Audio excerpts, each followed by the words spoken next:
Il y a un silence que personne n'entend, celui qui hurle à l'intérieur quand tu souris à l'extérieur.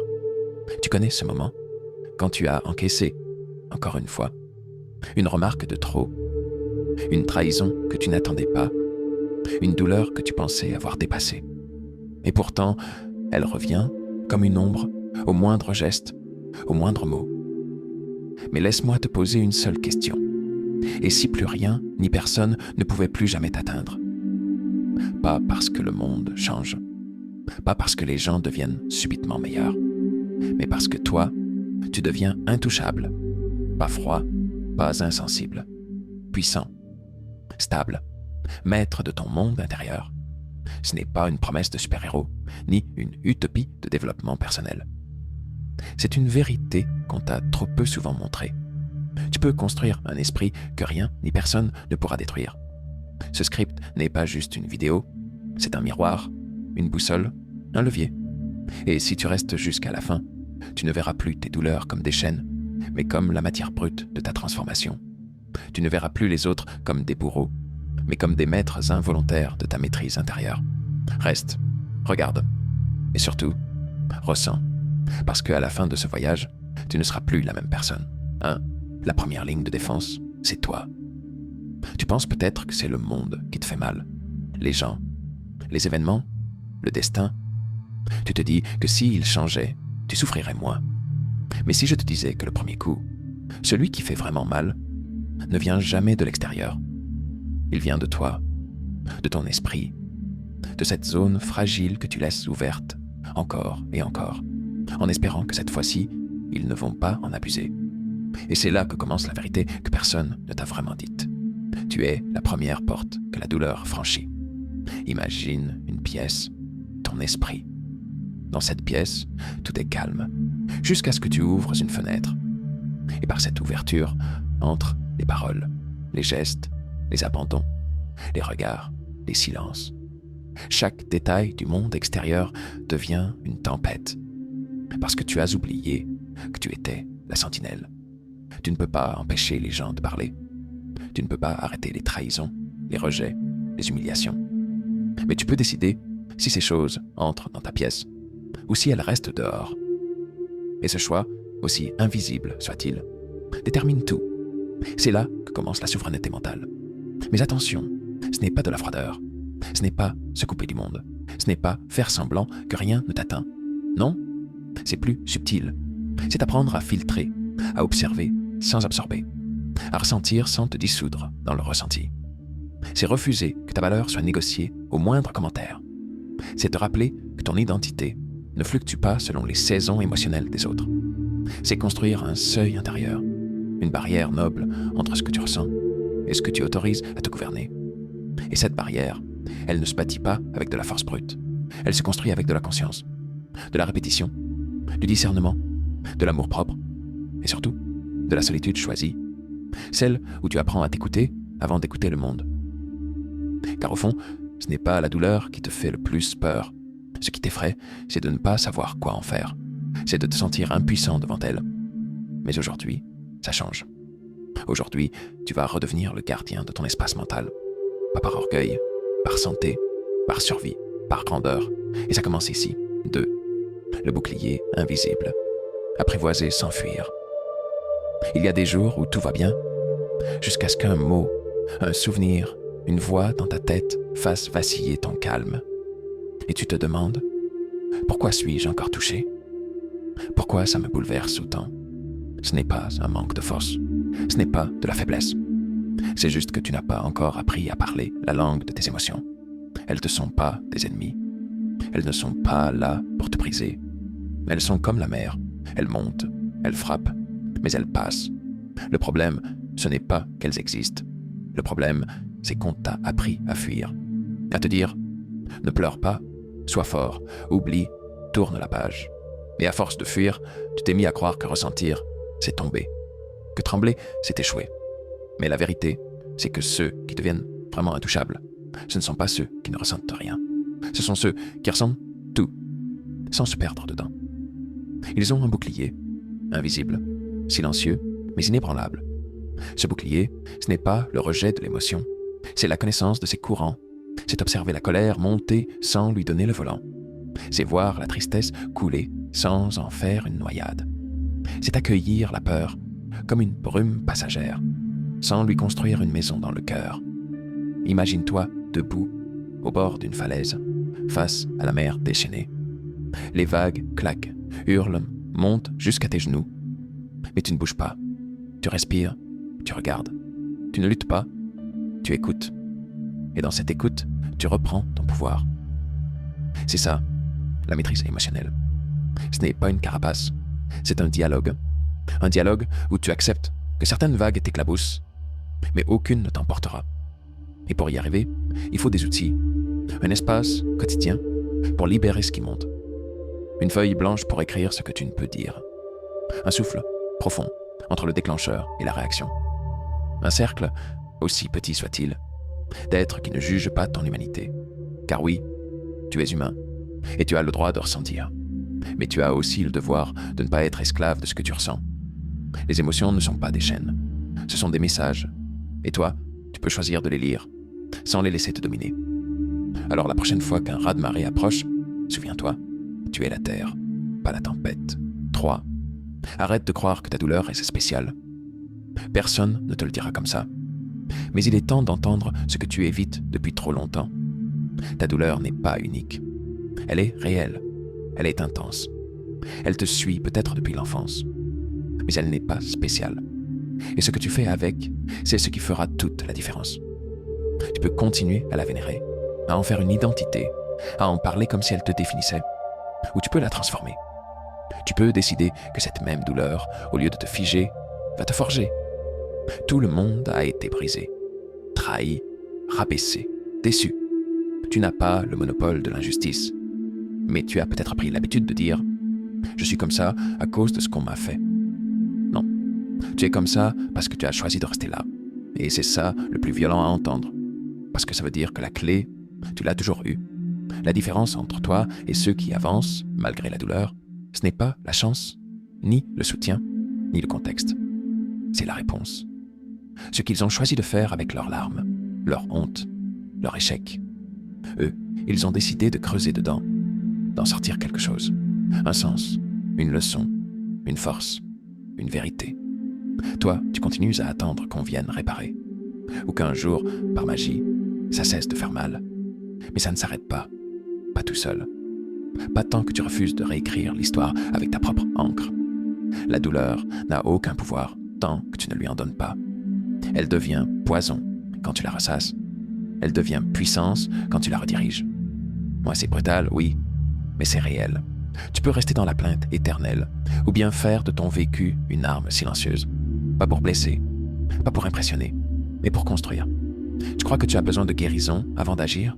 Faux. Tu as besoin d'action pour guérir. Tu crois que tu dois tout comprendre pour avancer? Encore faux. Tu dois choisir d'avancer, même sans tout comprendre.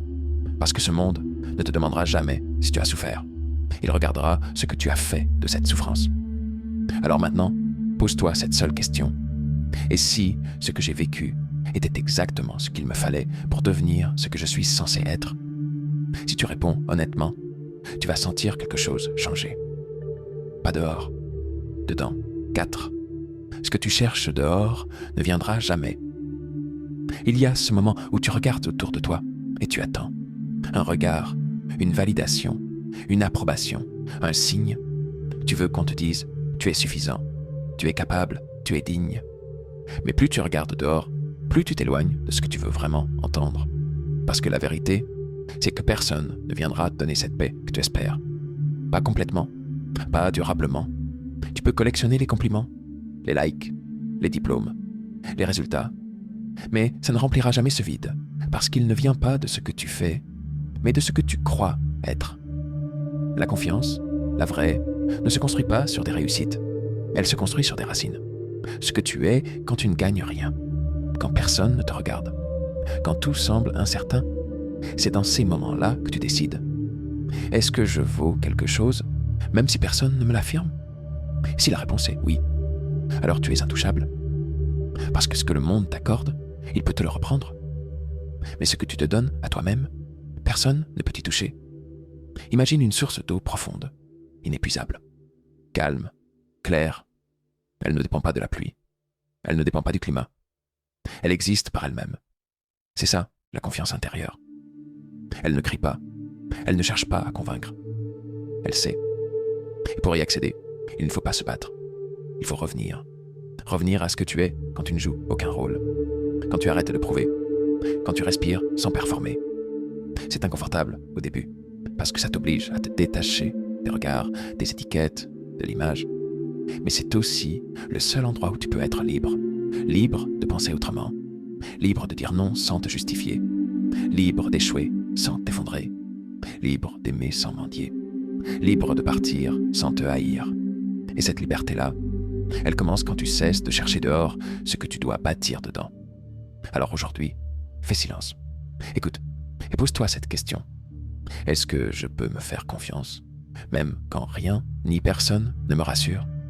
Si tu peux dire oui, même faiblement, même en tremblant, alors tu viens de toucher la racine. Et elle ne cassera pas. 5. Maîtriser sa réponse, c'est reprendre le pouvoir. Le monde extérieur est imprévisible. Les gens sont imprévisibles. Tes émotions aussi. Et pourtant, tu continues à croire que la solution, c'est de tout contrôler. Tu veux qu'on te parle bien, qu'on t'écoute, qu'on ne te trahisse pas, qu'on respecte ta sensibilité. Mais tu l'as vu, ce n'est pas comme ça que ça marche. Et tant que tu mises ta paix sur ce que tu ne peux pas contrôler, tu restes vulnérable. Il y a un autre chemin. Un chemin moins instinctif, mais infiniment plus puissant. Maîtriser ta réponse, pas ta réaction, ta réponse. Ce petit espace entre ce qui t'arrive et ce que tu choisis d'en faire. Et c'est là que réside ta vraie liberté. Quelqu'un te critique violemment? Tu peux exploser, te justifier, te refermer, ou tu peux prendre une seconde, respirer et choisir ce que tu veux construire avec cette énergie. Un imprévu ruine ton plan. Tu peux paniquer, abandonner, blâmer, ou tu peux recadrer, réévaluer, rebondir. Tu crois que c'est du contrôle de soi? Non, c'est de la stratégie. Une stratégie intérieure qui te permet de ne plus être esclave de tes automatismes. Parce qu'au fond, ce qui te met à terre, ce n'est jamais l'événement. C'est la façon dont tu le vis, dont tu le traduis, dont tu y réagis sans même t'en rendre compte. Et ça se travaille. Comment? Voici quelques leviers puissants. Créer de l'espace. Avant chaque réaction, force une pause. Un souffle. Une rupture dans le cycle automatique. Reformule en direct. Transforme un « c'est une catastrophe » en « voilà un test », pas pour mentir, pour te redonner la main. Prépare-toi en amont. Plus tu connais tes déclencheurs, plus tu peux t'y entraîner comme un muscle. Change ton vocabulaire interne. Les mots que tu choisis créent ton émotion. Dis « je choisis de » au lieu de « je dois ». Dis « c'est une opportunité » au lieu de « c'est un obstacle ». Étudie ceux qui résistent. Lis, observe, inspire-toi de ceux qui transforment les coups durs en terrain d'entraînement. Ce n'est pas magique, c'est progressif. Mais chaque victoire sur une impulsion est une brique de plus dans ton armure intérieure. Et un jour, tu réaliseras que tu n'as plus besoin que le monde te comprenne, que les autres se comportent bien, que la vie t'épargne, pour rester centré. Parce que ce qui compte, ce n'est pas ce qu'on te fait vivre. C'est ce que tu choisis d'en faire. 6. Tu construis ta vie comme une cathédrale ou comme une ruine. Regarde bien autour de toi. Tout ce que tu es aujourd'hui, chaque mot que tu utilises, chaque posture que tu adoptes, chaque réflexe que tu as, est le fruit d'une multitude de micro-décisions. Tu crois peut-être que ce sont les grandes décisions qui font la différence? Changer de métier, quitter quelqu'un, lancer un projet? Mais non, ce ne sont pas elles qui sculptent ton identité. C'est ce que tu fais quand personne ne te regarde. C'est ce que tu fais le matin quand tu ouvres les yeux. Ce que tu acceptes de penser en boucle. Ce que tu consommes sans réfléchir. Ce que tu tolères, ce que tu repousses.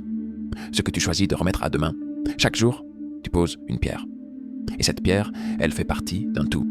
Soit tu construis une cathédrale, soit tu empiles des ruines. Tu ne le vois pas tout de suite. C'est lent, discret, presque invisible. Mais c'est là que tout se joue. Boire un verre d'eau ou ouvrir TikTok. Lire une page ou scroller 1 heure. Dire non à ce qui t'épuise ou rester silencieux pour éviter le conflit. Écrire ton projet ou inventer une excuse. 1 fois, ça ne change rien. 10 fois, ça te redirige. 1000 fois, ça te transforme.